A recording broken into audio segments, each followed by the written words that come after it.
আপনাদের ভিতর যদি মানবতা থেকে থাকে, ইসলাম যদি থেকে থাকে, আজকে আপনারা এই ন্যায় বিচারের জন্য সমাজের রাষ্ট্রে অঞ্চলে অঞ্চলে রন্ধ্রে রন্ধ্রে যেভাবে দর্শন বেড়ে গেছে, আমাদের প্রধানমন্ত্রী মাননীয় প্রধানমন্ত্রী শ্রদ্ধেয় জনাব তারেক রহমান রামিসাকে দেখতে গিয়েছিলেন, সেজন্য রামিসার ঘটনা ভাইরাল হয়ে গিয়েছিল।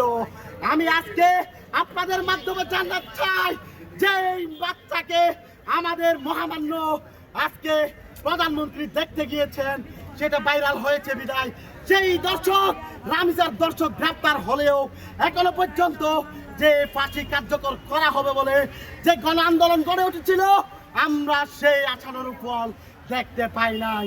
যার কারণে আজকে আমি মিডিয়ার ভাইদের মাধ্যমে জানাতে চাই,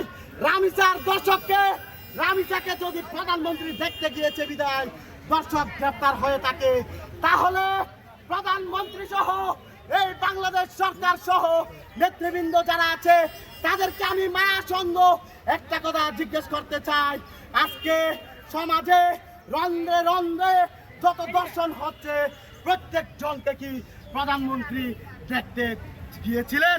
যাই নাই। প্রধানমন্ত্রী এবং এই আইনের প্রতি সম্মান এবং আমরা আকুল আবেদন জানাচ্ছি, যতক্ষণ পর্যন্ত আমরা ন্যায় বিচার পাবো না, দর্শক নেতার মাঝে গ্রেপ্তার হবে না, ততক্ষণ পর্যন্ত আমরা ঘরে ফিরে যাব না।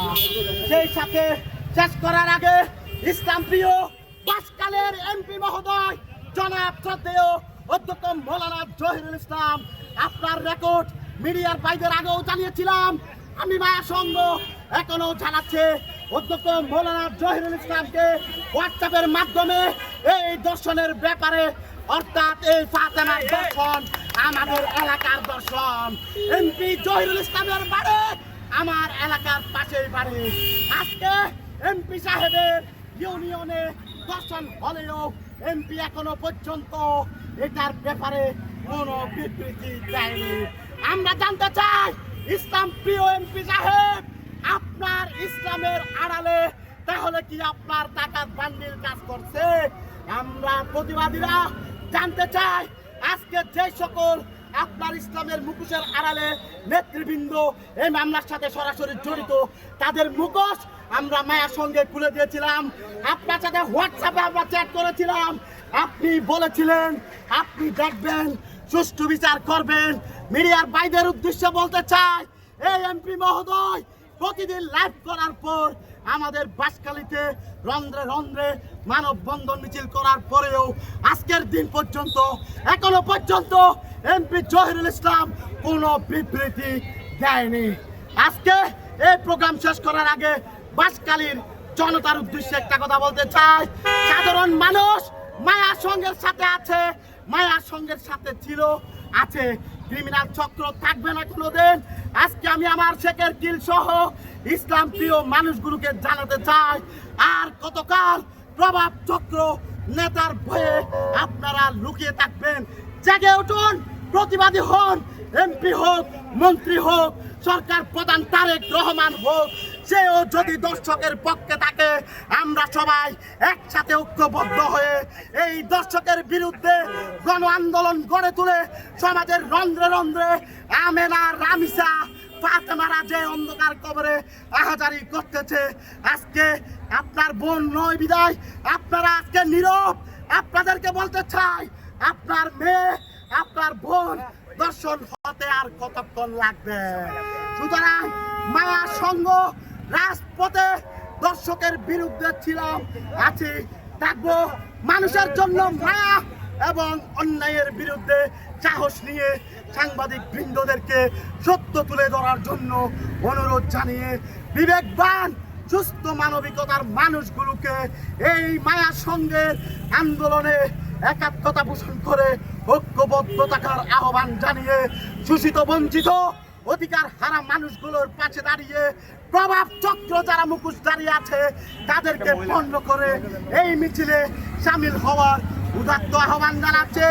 বাংলাদেশ জিন্দাবাদ, মায়া সঙ্গ জিন্দাবাদ, বিপ্লবী প্রতিবাদী তরুণ আমরা লালন পালন করতেছি। আমাদের কথা আশা ভরসা আমরা এটার বিচার চাই, প্রতিবাদ চাই।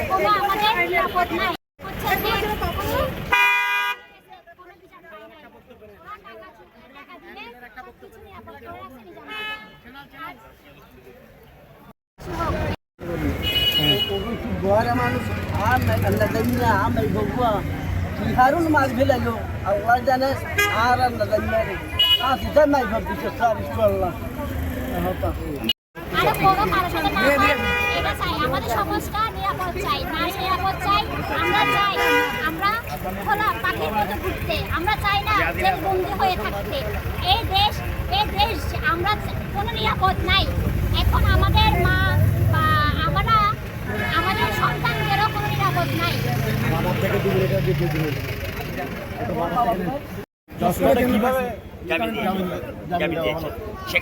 আসামি সেই একজন খুনি দর্শনকারীকে উনিকে বিয়ে করবে বলে একটা স্বীকারোক্তি দিয়েছে, স্বীকারোক্তি দেওয়ার পরে কিন্তু সে বিয়ে করে নাই। এটা আমরা প্রতিবাদ জানাই, তীব্র নিন্দা জানাই। এরকম হলে হয়তো আমাদের দেশের প্রত্যেক ঘরে ঘরে দেখবেন যে আনাচে কানাচে এগুলি কিন্তু দর্শনে থাকবে। এটার সুবিধা যদি আমরা পাই তাহলে প্রত্যেকে সচেতন থাকবে, মানে কি এই জন্য কোন খারাপি থেকে সচেতন থাকবে।